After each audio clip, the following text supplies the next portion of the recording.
This week on Erotic Awakening, myths about submissives, hot Michigan, and ass punching. Welcome to Erotic Awakening, an exploration of all things erotic. If you are offended by adult topics or prohibited by law, we recommend you stop listening right now. We want to thank our latest patron supporter, Angel. Head over to patreon.com/Erotic Awakening today and get your bonus content and support the show. Hi, Dawn. Hi, Dina. So much bonus content out there, and we just keep adding more and more. And you had something special in mind for episode 700. I did. Now, I think, and I may have to look again, but I think this is episode 699. I'm actually going to go work. And for 700, I am thinking that just our patrons will get number 700. Going to do something special for them. I think so. Why not? I think that sounds appropriate. Whoa, look at this. I just pulled up our website. You've done some amazing work on this. Yeah, I've got something else, other stuff that I want to do with it, but we're moving along. Oh, we might be at 698. So welcome to episode 698, everybody. So everybody will be getting 699, but that gives you an entire week extra to think about becoming a patron. Indeed. For as little as $5 a month, you get free classes, you get discounts to classes, you get free podcasts. Sometimes you get to chat with us. There's just so much stuff, all the things. But that's not necessary for you to listen to this podcast. Let's get into it. Dawn, last show we talked about myths about dominance, and you got a list of myths about dominance, and we debunked them. We did. And then I got a list of myths about submissives, and these both come from the same place. So they are both from a submissive guide that is run by Luna KM. And that would be submissiveguide.com. Yes. For those interested. And I always put that in the show notes as well. So try to drive a little bit of traffic her way. She's got great articles and stuff like that. Yep. So I decided to pull up these myths. And this week is myths about submissives. No one argued about our myths about dominance last week, so let's see if we can do better this time. So, Dawn, the first one that I'm going to suggest is either a true or a false, a real or a myth, is that by nature, submissives are weak. Otherwise, why would they be submissives? Oh my God. So I just finished the last couple of days proofing the next book that's coming out. It's running a little bit late because of things, but it's almost done. And there's about 6 chapters in there about how we are not weak. So this book was written by me and you and Kevin and Katie. And man, anybody that knows me or Katie would know better than to say something like this. Submissives are not weak people. As a matter of fact, in the leather community, being a slave is actually like people look at you and go, oh my God, you're a slave? How much work that takes. How can you do that, right? Slaves are actually seen with respect for the most point because we do so much. It's just that for me, as a submissive, I'm a follower. I have decided on my role in this relationship. Now, with that being said, I would say, I'm trying to figure out how to work my words here. I would say that submissives are followers, but not all followers are actually submissive in nature. Fair. Right? So there are some submissives that could be weak as they build themselves, right? Simply because some people are, some people aren't, doesn't mean that submissives are. I mean, there could be weak dominance. Sure. Right? So the role doesn't matter as to whether whatever. But to say that anything with an absolute is usually wrong. Absolutely. You can't say all submissives are weak. No, and I think that the problem here, you get into the terminology, the language, submissive in general English, people might say, oh, that's why it's aligned with weak, but we are talking about submissives as the class of people that are followers. And I don't know very many that I would categorize as weak. I really am having a hard time pulling up one right now. Yeah. That's clearly a myth. Most of us have so much work to do. And that kind of leads right into the next one. Submissives don't want responsibility. They just want someone to take care of them. Now, to expand upon that a little before we get into it, you think, well, that doesn't even make sense. Submissives, they're out there getting masters coffee, polishing their shirts, boots, and all that. But all that is low level. Go do a thing for me. Oh, good. I don't have to think, right? That is the kind of statement that we're making here. So submissives, they don't want that responsibility. They want somebody, hey, go get my coffee. And they're like, la, la, la. And that's all they have to do is get coffee and not have to think about it. Sure, that's what we do. Submissives don't want responsibility. They want someone to take care of them. Now, man, I can argue both sides of this. I absolutely have responsibility as a submissive, as Mhm. in my role as a submissive, as someone that follows you, I submit to you. I'm actually responsible for a lot of shit. You may say, go get your coffee, go get my coffee, and I'm still responsible for how I deliver that, right? Mhm. I'm responsible for being an extension of your will. I'm responsible for how I reflect upon you. I've got a lot of responsibilities, not counting all of the stuff that I do in the background of the podcast and our classes and all that type of stuff, right? But there are times that I also want someone to take care of me. Mhm. But I've got someone taking care of me, you, and I'm still responsible for shit. Mhm. Yeah, and that's a great call out. It's not an or, it's an and. Mm-hmm. You've got a lot of responsibility and somebody's taking care of you And and you're taking care of somebody. I was going to say, I take care of you as well. You take care of the relationship, which involves taking care of me. I take care of you. This is an interdependent relationship here. Yes, there's a chosen leader. Yes, there's a chosen follower. We've both got different responsibilities and we Now, both take care of each other. now we can't just say nah, this one's a myth because there Okay, are that's true. people that is their choice that they don't Mm-hmm. want a great level of responsibility beyond I want to take care of my mistress or my sir and just do that and not have to worry anymore about the job and having to pay bills and to think about where we're going for Christmas. They want to let it all go, and Mm-hmm. that's okay if that's the way they want to roll and it works in that relationship. Right. And I've actually had people on, what was I running? I think it was a class a couple of years ago online, one of the online classes. And there was a dominant on there. And he's like, you know what? I keep attending all these online classes and my submissive doesn't belong in these classes. I'm seeing all these submissives and slaves saying, oh, I have all this responsibility. I do all these things. I'm power slave, blah, blah, blah. My submissive doesn't fit there. My submissive just wants to be a submissive and just wants to follow and be told what to do with no responsibility. And I had to tell him, you're not going to find that online from submissives that are running classes. We're the role models of the ones that do a lot of stuff because we're running the class. Right.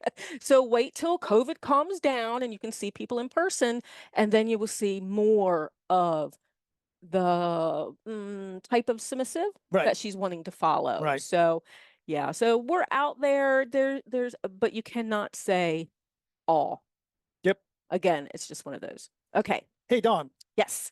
Uh, Ow, mother. Oh, the reason I just reached over and punched you man. is At least it was my arm and not my chest where I just did a hook pull. we'll get to that in a minute. Oh, But oh, you know what? And you just did a hook pull, which further proves the following statement that to be a submissive, you have to be a masochist. no. And we talk about that in the book too, because Katie is absolutely not a masochist, right? And she's a very good follower. But this is a myth we did not cover last week with the dominants. This is like saying all dominants are sadists. Mm-hmm. That's not true either. Right. And, so submissive, you have to be a masochist to be a submissive. Not true. Submissive is a role, masochist is a kink, maybe? Yeah, I would put Is it that that how we would word that? although for some people, masochist is a fetish. If we want to Yes. get into the nitty gritty, That is true. So, but not all masochists are submissives, absolutely true. and vice versa. Yep. Not all submissives are masochists. I So, would say most people that have been in my collar have been at least some level of masochist, but certainly far from all. I Yeah. can think of more than one that's not been their jam. Right. And like I said, Katie, not a masochist. We used to have power exchange couples come to Power Exchange Summit simply because there was not a play party, Right. because neither of them were masochist or sadist. They were, I'm not using this term right, but they were just power exchange, right? So yeah, and so masochist and sadist assumes that there's play involved, and there's not always play involved with doms and subs. I don't even know why you're talking, because submissives shouldn't have their own opinions. I don't even know why this one is on the list.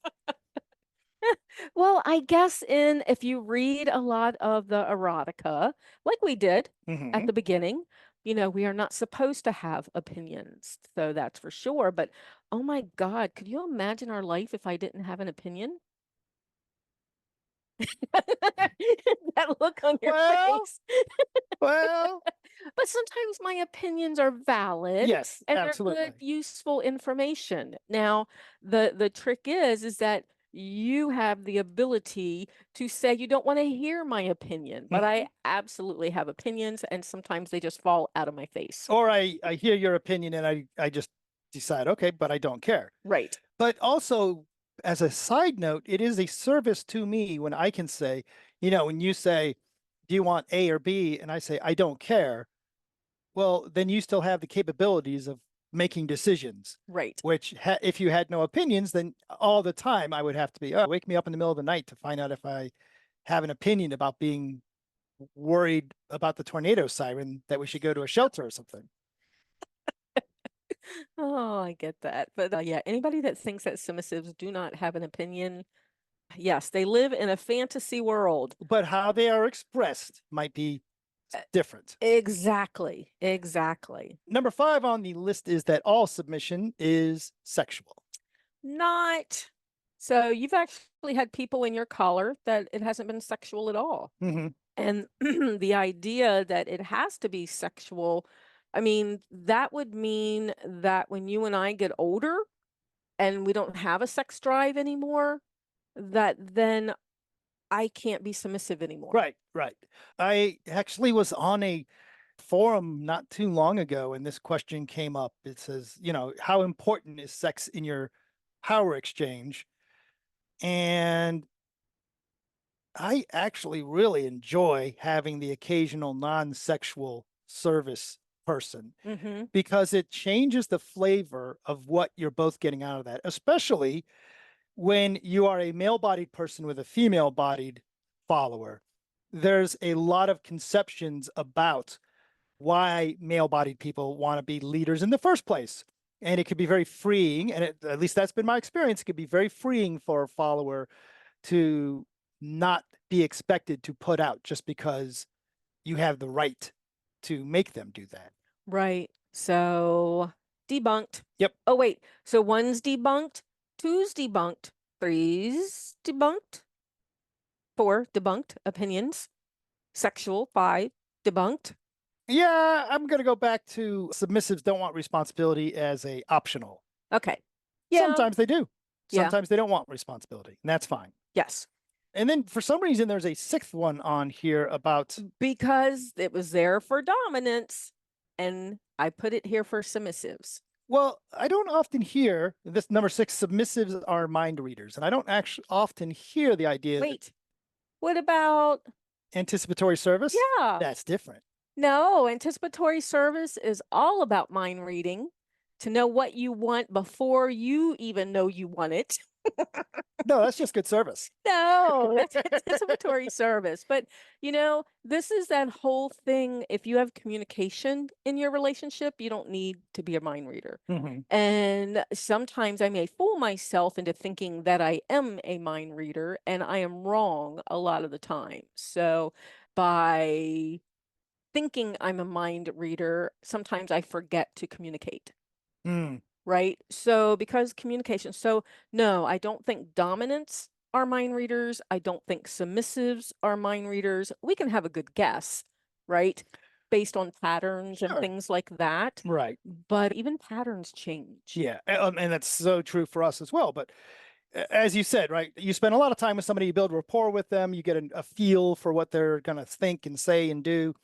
But as you also stated very clearly, especially people like ourselves, we're growth-based humans, Mm-hmm. and how you respond to something, how I'm guessing you're responding to something, I'll guess it wrong. Yep. Yep. As we change and grow, that's what happens. So guess what I'm going to do next? What are you going to do now? See, if you're a mind reader, you'd already know that next we're going to say, you could come visit us in person in Ohio, Michigan in a couple of days. Pennsylvania. Chicago. I thought we already did Michigan. Kansas City. We got one more Michigan. Arizona. And Minnesota. Keep up with all our events, book news, discounts, and more via the Erotic Awakening newsletter. And get your EA shoutouts. Head over to eroticawakening.com and subscribe today. I do want to point out, when we say Chicago, if you were thinking, why, it's October, you'll be at Kinky College. Not this year. We did not make the cut this year, but that's okay. We will actually be in Chicago at a couple of different events. So if you are one of our Chicago or area listeners, reach out and we will tell you exactly, or just sign up for the newsletter, and then you'll know. I'll have it on there. And we'll actually be in that area for July, August, and September. So yay. So Dawn, somebody reached out to me the other day and tells me that there is a new focus group designed for kinky, freaky folks and their allies. It is an aspect of recovery in the lifestyle, also known as Riddle, and it is a Riddle focus meeting on sex and love addiction. So it is for people that are kinky or in the lifestyle, whatever that means to you. And they might also identify as sex or love addicts, and they have a desire for healthy sex relationships or real love. It is not affiliated with any 12-step group, but looks like to me, when you call it Riddle, you're going to be aligned to that type of philosophy. Anyway, if you would like to find out more about that, we'll put a new link out there. Yeah, I'll put the group link in there so that Perfect. you can keep up with any future meetings. Also want to give a shout out to Ohio Hedgehog. So Dan did this whole thing about not being able to swing. Yep, we had an episode not too far back, why Dan can't swing. And Ohio Hedgehog wrote us with some personal reflections, which we do not have permission to share. But I just wanted to give a shout out because it takes a lot of courage to do some inner soul digging and then to actually share it with us. Absolutely. That would be episode 696 for people that are really interested. Just great reflections and somewhat validating that I'm not the only person that sees certain things in certain ways. Nice, nice. So Ohio Hedgehog, actually, I'm going to be in town mid-July and we should hook up for lunch. So fabulous. And Ohio Hedgehog, when Dawn says we should hook up for lunch, you know what that means. Yep, he knows exactly where we meet for lunch, and it's bacon and eggs. You were in Ohio not too long ago, though. I was. So just a couple of days ago, I slipped from Michigan towards Toledo, and I went to the Woo Farm and did a flesh hook pull. And these flesh hooks, you and I have done flesh hooks in the past. And for people that don't know what we're talking about, in this case, we are specifically talking about taking metal hooks and driving them into your chest flesh and kind of not necessarily suspended from them, but pulling against it. You know, you hook a rope up to it and you pull and tug. Right. So I did not do a suspension. There was about 5 other people that did, but me and a friend, we decided to just do the chest hooks. So I think they told me it was an 8 gauge for those of you guys that know what gauges are. And it kind of looked like a safety pin going through, and then they hooked on other metal things, and then me and the friend decided to pull together to lend each other some energy for future projects and things like that, and to bring some joy into our life was the intention. And yeah, you pull on those. So when they put those hooks through your skin and meat, the endorphin rush is phenomenal. And I had someone ask me, what does it feel like? Well, it feels like a thing of fire, like being stabbed with fire. So you know it's coming and you have to breathe. And on an out breath is when they slide it in. So You let me remember ask you. that? Uh-huh. Yes, I do remember that. I'm going to do my best not to remember it anymore. You could have used hypnosis to minimize that pain, but does that minimize the experience when you do that? Yes, it does. So I thought about that to use that for pain relief and then thought, no, my whole reason for being there was to have an Right. endorphin rush. I mean, this is like an ordeal ritual. So I wanted the pain. I wanted the full feeling. Mhm. I wanted the endorphin rush. I mean, that's the whole point of this for me. So I got to watch everybody else be suspended and then build anticipation and build anticipation and build anticipation. And then me and the friend, they actually put our massage tables head to head, Mhm. like side by side, head to head, Mhm. so that her and I could hold hands. And then the piercers worked together so that both of our piercings went in at the same time. Wow. Yeah, so they did that. And then with the second one, so now we've got the first one in, and now you have to do the second one, and you know what it's going to feel like. So that one's even harder. So take that breath, breathe out, whoop, the second one's in. And then they put some weight on it and then hooked us together. And what we do is we stand there, right? And this is done outside under the trees, friends around us, absolutely beautiful. And then we start to lean back. And when you start to lean back, right, those hooks are in your chest and you're literally pulling the skin out and causing more of an endorphin rush. Her partner took a little video clip of this Mhm. and we are giggling our asses off. I mean, just giggling because our intent was to bring joy in. Mhm. So when those endorphins hit, man, we are both giggling, giggling, giggling. And then at about the same time, we realized we were done pulling with each other. So they unhooked us and then they had put rigging around the fairy tree at the Mhm. Woo Farm. There's a dedicated fairy tree. And they had put rigging around that so that me and friend could hook to the tree and then pull from the tree. And I'm going to tell you what, orgasmic energy. Nice. Orgasmic energy. And then there was a point near the end, someone said that her and I both took a sigh at the same time Mhm.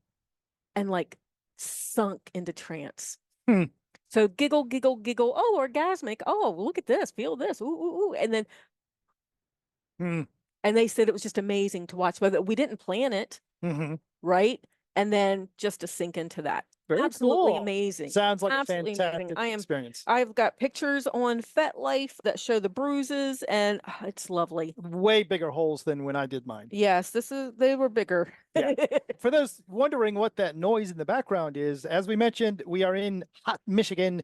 Even though last week or 2 weeks ago we were in cold Canada, now we're in hot Michigan. We have been putting off doing the podcast for a couple of days, Yeah. trying to avoid the worst of the heat so the air conditioner wouldn't have to kick in. But sorry, folks, it is way too hot. And if you hear a little buzz in the background, you'll just appreciate that we are not sweating as we are recording. Exactly. Yeah, usually we'll turn it off and sit here and sweat a little bit, but it is almost 100 degrees outside and we have put this podcast off too long. Did you know earlier today I had to look up 50 degrees Celsius because somebody was in a place that was 50 degrees Celsius and I had like, wow, that's way too hot. So I looked it up. That's 122 degrees Fahrenheit. Wow. That's not Yuma, is it? No, it is not Yuma, but Yuma's not great. I bet Yuma's that hot too. Speaking of hot, so we've started to do the kink list again, and I thought this was going to be random, Dawn, but it seems to be something that you like. No, it is. I decided to pick something that I liked so that I could talk about it. So we're still in the A's.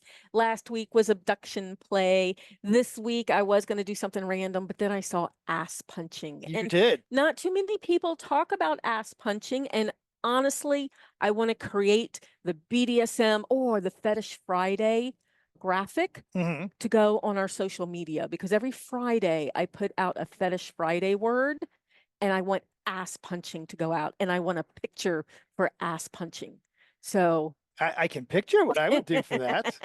so there was some underhandedness to this, I guess. I see. but ass punching. And really, what we're Oh, talking about is simply exactly what it sounds like. It's not a spanking, but a good cousin of a spanking, or at least a near brother of spanking, is using a fist of punching on someone's ass. absolutely. And there's a couple of ways to do this. And you can go for the fleshy parts of the ass, which feels great. Be careful of the sitting bones. Sure. You will hurt yourself as the puncher if you hit the punchee's sitting bones, right?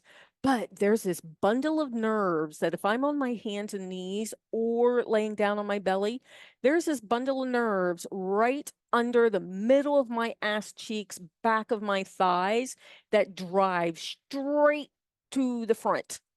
And I have finally orgasmed from being punched in the ass. Some people get to that space much easier than I do, but have finally found it. I mean, it is amazing. It is one of my favorite things at the moment. But be careful, dear punchers. Make sure you know your bottom before you go striking them with a closed fist. Sure. It does not work for some people. Yes. And ass punching is something we can do here in the RV. Yep. I bend over, you punch my ass. No toys needed. As we have done. And it's a very intimate style of play, too. You're right there with the person. It's not a bullwhip where you're 6 feet across the room. Right. Picturing a bullwhip in the RV. Yeah. That one's not going to work out too well. No, this one's hot and sensual and close. And to wrap this thing up, here's something I didn't expect to say anytime soon: a Cthulhu chair on the beach. Indeed. So Minotaurus sent that to me, and that is what it looked like, wasn't it? It was like a really tall back of a chair, and it was on the beach, and it had like the Cthulhu head sort of thing. So yes. And Enigma sent us some awesome succubus tattoos. I'm about ready to get another tattoo. I don't know if I want a succubus, but I'm about ready to get another tattoo. I wouldn't mind getting a succubus tattoo, but I don't see a succubus as a demon.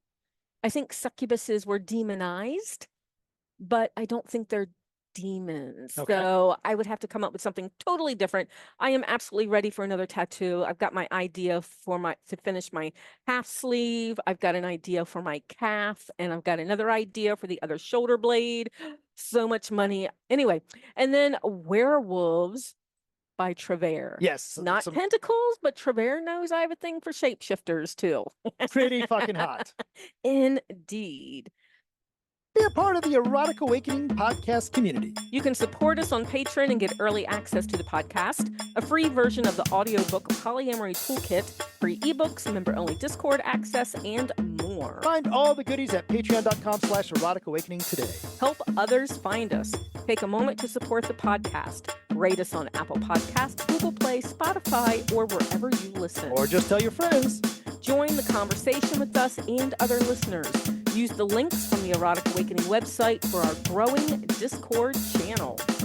I'm deleting Google Play. They don't do that anymore. Oh, okay.